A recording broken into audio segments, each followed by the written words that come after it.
Everyone thinks they know how Achilles died. An arrow, a heel, a tiny mistake in an otherwise perfect body. It's one of the most famous stories in history. Even people who know nothing about Greek mythology know that Achilles had a weak heel.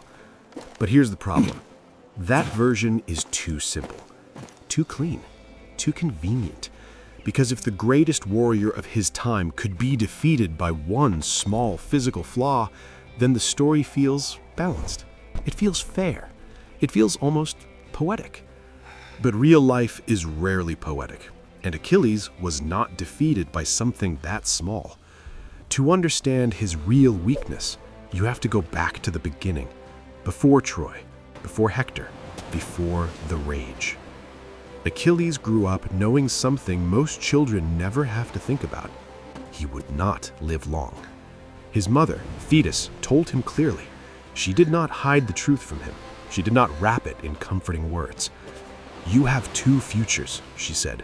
"One is long and quiet. You will grow old. You will have a family. You will be safe. But no one will remember your name. The other is short and bright. You will become a legend, but you will die young." Imagine hearing that as a boy, not as a soldier, not as a grown man, as a child. Most children dream about what they want to become. Achilles had to decide what kind of ending he wanted. That changes a person. From the outside, Achilles looked gifted, stronger than the other boys, faster, more focused. When he trained, he learned quickly. When he ran, he left others behind. Adults looked at him differently. Some admired him, some feared him, some whispered that he was not entirely human. But being different does not always feel powerful. Sometimes it feels isolating. When you are always ahead of everyone else, you begin to feel separate from them. You laugh less, you share less, you trust less. Achilles did not grow up surrounded by equals. He grew up surrounded by distance. And when you feel that distance for long enough, you start to search for meaning. You ask yourself a quiet question. If I am not like them, then what am I meant to be? That question shaped him more than any sword ever did. Achilles did not wake up one morning and decide he wanted glory. He wanted belonging. He wanted purpose. He wanted his life to mean something larger than the silence he felt growing up. The prophecy gave him that purpose. If he chose the short life, it would not be meaningless. It would burn. It would matter. It would echo. And for someone who always felt separate, that was powerful. But here is where the real weakness begins. When your identity depends on being extraordinary, you cannot accept being ordinary. You cannot accept being disrespected. And that makes you fragile in a way no armor can protect. When the call for war came, Achilles did not hesitate for long. Yes, he knew what it meant. Yes, he knew he would die young, but staying home would mean choosing the long, quiet future. It would mean safety. It would mean normal life. It would mean fading into the background. And fading felt worse than dying. So he chose Troy, not because he loved islands, not because he worshipped war, but because war was the fastest path to becoming unforgettable. At Troy, he became exactly what he imagined. He fought with speed and precision. He showed no hesitation. He did not calculate survival the way others did, because in his mind, survival was never the goal. Impact was. Stories about him spread quickly. Soldiers talked about him in awe. Enemies began to fear him. His name carried weight. But something subtle was happening. The more people treated him like a legend, the more he began to act like one. And legends do not step back. Legends do not compromise. Legends do not accept humiliation. This is important because Achilles' weakness was never hidden in his body. It was growing in his pride. He needed to be seen as great. He needed his name to stay at the center. He needed to feel that his short life was worth the cost. At first, this looked like confidence. Then it looked like intensity. Then it slowly became something else, obsession. When Agamemnon, the leader of the Greek army, publicly took Briseis from him, it was not just an insult, it was a threat to his identity. It told Achilles that he was not untouchable, that he could be used, that he could be controlled. And that is where the crack became visible. A truly invincible warrior would have stayed focused on the war. A truly balanced leader would have seen the bigger picture. But Achilles reacted emotionally. He withdrew from battle. He let his anger speak louder than strategy. And in doing so, he revealed something crucial. He could be manipulated, not through his body, but through his pride. The Trojans began to watch him carefully. They saw how deeply he felt insult. They saw how quickly he reacted to disrespect. They saw how fiercely he protected those close to him. And they understood something. Achilles' real weakness was not something you could aim at with a bow. It was something you could provoke, something you could trigger, something you could inflame. And once inflamed, it would consume him from the inside. The heel is a symbol.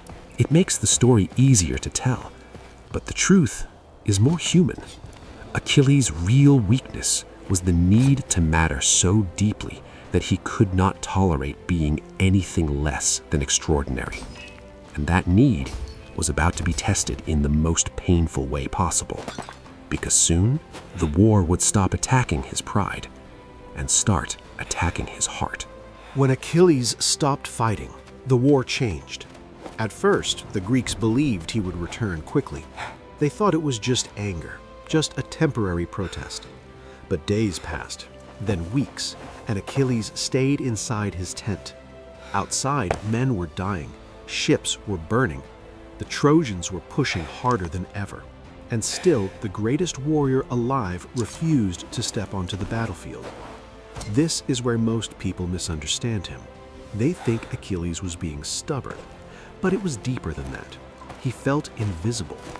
Agamemnon had taken something from him in public. It wasn't about love. It wasn't even about the woman herself. It was about being reduced to a tool. And Achilles could accept many things. He could accept death. He could accept pain. He could not accept being ordinary. By taking Briseis from him, Agamemnon sent a message. You are powerful, but you are not above me. That message hit harder than any blade. So Achilles made a decision. If they did not respect him, they would fight without him. But that decision revealed something dangerous. His pride was stronger than his loyalty. His ego was louder than his strategy. And that made him predictable. The Trojans began to notice. They could not defeat Achilles directly. Everyone knew that. But they did not need to defeat him in combat. They only needed to push him emotionally. Because when emotion drives action, logic disappears. While Achilles stayed in his tent, the Greeks suffered. And the person who felt that suffering the most was Patroclus. Patroclus was not like Achilles. He was steady, calm, observant. He understood Achilles in a way no one else did. He knew about the prophecy. He knew about the choice. He knew that Achilles carried the weight of his short future every day. But he also saw something else. He saw that Achilles was trapped by his own identity. The world had labeled him a legend, and now he felt forced to behave like one. Patroclus approached him carefully. He did not attack his pride. He did not insult him. He simply reminded him of the soldiers dying outside. He reminded him that this war was bigger than ego. But Achilles could not move. If he returned too quickly, it would look like weakness. If he admitted he overreacted, it would damage the image he built, and the image mattered to him more than he realized. So, Patroclus made a bold request. Let me wear your armor. Let me fight in your place. At first, this sounds like a smart idea. The Trojans would think Achilles had returned. Fear would spread. The Greeks would regain strength. But look deeper. Why did Achilles agree? Because part of him needed the illusion. He needed the story of Achilles to stay alive, even if he was not the one fighting. That is not strategy, that is insecurity. If he truly did not care about his image, he would have either returned himself or let the war continue without pretending. But he could not allow the legend to disappear, so he handed over the armor. And in doing that, he made his most emotional decision yet. Patroclus entered battle wearing Achilles' identity. For a moment, it worked. The Trojans hesitated. The Greeks felt hope again. But war is not built on illusion. Hector saw through it. Hector fought differently from Achilles. He fought for home, for family, for survival. He was not driven by fame, and that made him steady. When Hector killed Patroclus, he did more than win a duel. He struck Achilles in the only place that truly mattered, the heart. When the news reached Achilles, everything changed. He did not collapse quietly. He did not sit in silence. He erupted. The controlled warrior disappeared. The disciplined fighter vanished. All that remained was rage. But rage is not strength. It feels powerful, it looks powerful, but it removes clarity. Achilles returned to battle not as a strategist, but as a storm. He did not think about consequences. He did not think about the future. He thought only about revenge. He hunted Hector like an animal. And when he finally killed him, he crossed the line, dragging Hector's body, ignoring respect, ignoring balance, ignoring restraint. This is important. The Achilles who first arrived at Troy was intense but controlled. The Achilles who killed Hector was intense and unstable. And instability is weakness. After Hector's death, the war did not immediately end. But inside Achilles, something did.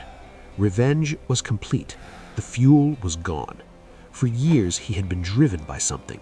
First ambition, then pride, then anger, then grief. Now there was emptiness. And emptiness changes how a person moves. A man full of fire reacts fast. A man who has burned through everything reacts slower. The legend says that Paris, guided by Apollo, shot the arrow that struck Achilles in the heel. But here is the uncomfortable question. Would the Achilles from the first year of the war have allowed that arrow to hit him? Would the focused, sharp, alert warrior have stood still long enough? Or was it the Achilles who had already lost his balance? By the time the arrow flew, Achilles had already lost something far more important: purpose. And a warrior without purpose does not guard himself the same way. The Trojans did not need to find a magical weak spot. They only needed to wait until his emotional armor was gone. And by then, it was. The heel was never the real weakness. The real weakness was that Achilles felt everything too deeply. Pride too deeply. Love too deeply. Grief too deeply. And when someone feels that intensely, they are powerful, but they are also exposed. And the final moment of his life would reveal just how exposed he truly was. By the time Paris lifted his bow, Achilles had already changed. He was still strong, still fast, still feared. But inside, something was different. The fire that once drove him had burned through everything. When he first arrived at Troy, Achilles fought like someone trying to prove himself. Every victory added to his name. Every battle strengthened his legend. He moved with purpose, with focus. But after Patroclus died, and after Hector fell, something inside him went quiet.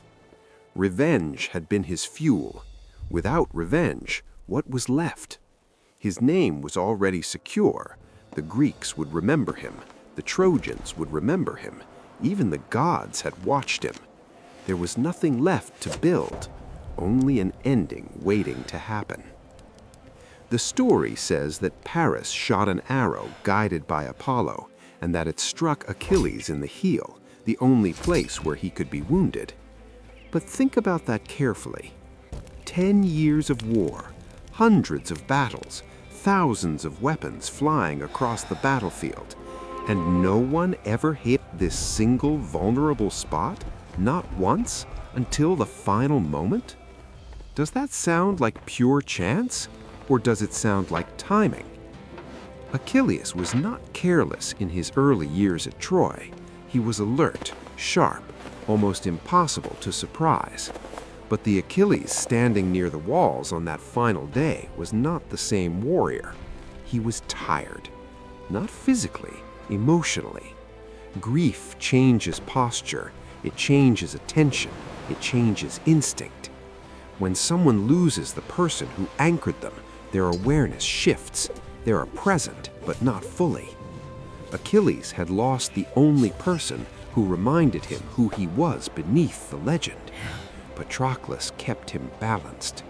Without that balance, Achilles became extreme anger, extreme violence, extreme pride, and after extreme revenge, extreme emptiness. This is the part most versions of the myth ignore. They focus on the heel because it is dramatic, but the real story is quieter. By the time Paris aimed his bow, Achilles had already fulfilled the prophecy.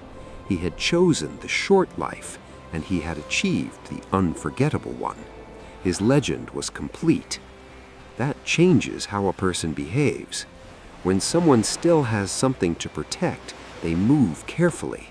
When someone still has a future to defend, they dodge faster. But when someone has already accepted the ending long ago, their fear is gone. And fear is what keeps you alive. Most warriors survive because they feared death. Achilles did not fear death. He feared being forgotten. And that fear had already disappeared. He had secured his memory. So what was left to defend?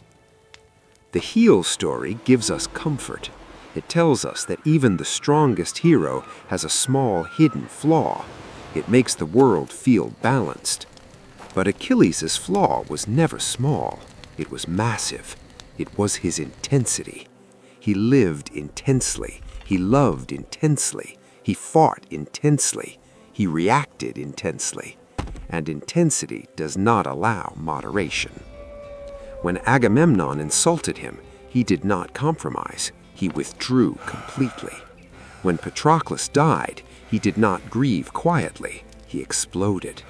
When Hector stood before him, he did not show restraint. He destroyed him. Achilles did not know how to live halfway. That is what made him extraordinary. And that is what made him vulnerable. Because when you live at full volume all the time, you burn out faster than everyone else. The arrow did not need to find a magical spot. It needed to arrive at the moment when Achilles was no longer guarding himself with the same urgency as before. And maybe, just maybe, he did not step aside. Maybe he saw it. Maybe he reacted slower. Maybe he did not feel the need to avoid it with the same desperation as before. Not because he wanted to die, but because he had already chosen the path years ago. A long and forgotten life, or a short and unforgettable one. He made that decision as a boy. Everything that followed was consistent with that choice. The war, the pride, the rage, the revenge, and finally, the fall. The heel is a symbol. It represents vulnerability. But Achilles' real vulnerability was never physical. It was emotional exposure. He needed to matter. He needed his life to burn bright. He needed to feel that his short time was worth the cost. And once that was achieved, survival was no longer the main goal. That is what makes his story powerful. He was not destroyed by weakness. He was consumed by strength, his passion, his pride, his refusal to live quietly. And that is far more human than a fragile heel. Because we all understand that kind of weakness, the need to be seen, the fear of being invisible, the temptation to choose greatness even when it costs everything. Achilles was not brought down by a flaw in his body. He was brought down by the same intensity that made him legendary. And maybe that's why the myth survived. Because it is easier to tell children that a hero died because of a heel. It is harder to tell them that he died because he burned too brightly for a normal life. The real weakness of Achilles was not where he could be pierced. It was where he could be provoked. It was where he could be hurt. It was where he loved too deeply and reacted too strongly. And in the end, that is what made him unforgettable. Not invincible, not untouchable, but human.